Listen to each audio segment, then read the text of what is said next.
السلام علیکم سامعین، 5 شعبان المعظم ہے، 26 فروری ہے۔ خبر کا عنوان ہے نصرت الاسلام کیڈی میں سالانہ اجلاس منعقد۔ خبر تھوڑی تفصیل سے سنیے۔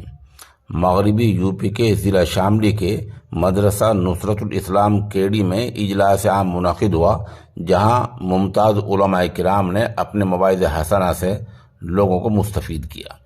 اس موقع پر حضرت شیخ علامہ محمد یامین نے مدرسے سے عالمیت کا کورس مکمل کرنے والی کل 14 طالبات کو بخاری شریف کی آخری حدیث کا درس دیا۔ آپ کو پتہ ہے کہ بخاری شریف کی آخری حدیث ہے سبحان اللہ و بحمدہ سبحان اللہ العظیم۔ اس حدیث شریف کی بڑی فضیلت آئی ہے۔ علامہ یامین نے امام بخاری کے حالات اور آپ کے خدمات پر بھی روشنی ڈالی اور بتایا کہ بخاری شریف کا کیا مقام ہے۔ علامہ نے بتایا کہ قرآن شریف کے بعد اس دنیا میں سب سے زیادہ معتبر کتاب بخاری شریف ہے۔ اس موقع پر ام المدارس دارالعلوم دیوبند کے مبلغ حضرت مولانا محمد یامین نے بھی اسی مناسبت سے تفصیلی خطاب کیا۔ آخر میں تمام طالبات کو مولانا مطلوب حسن، مفتی شعیب، مولانا فیروز، مفتی ساجد و دیگر علماء کرام کی مبارک ہاتھوں سے دستار فضیلت سے نوازا گیا۔ اجلاس کا اختتام مولانا مطلوب حسن کی رقت آمیز دعا پر ہوا۔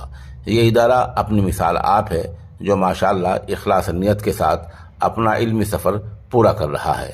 موقع کی ایک ویڈیو بھی پیش نے اپنے سبق کو ایک طرف رکھ دیا۔ اس بچے نے مسلح اٹھایا۔ مسلح اٹھانے کے بعد اس نے اللہ کے سامنے 2 رکعت نماز پڑھی، سجدے میں سر رکھ دیا اور اس نے اللہ سے ایسی مناجات کی۔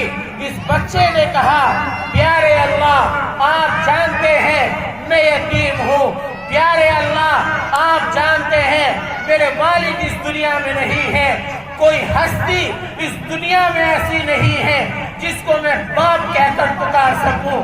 پیارے اللہ میری ماں ہے، لیکن ماں کو ماں کس طرح کہوں؟ میری ماں مجھ سے دور ہے، ماں سے ملنے کے لیے دل بے قرار ہے۔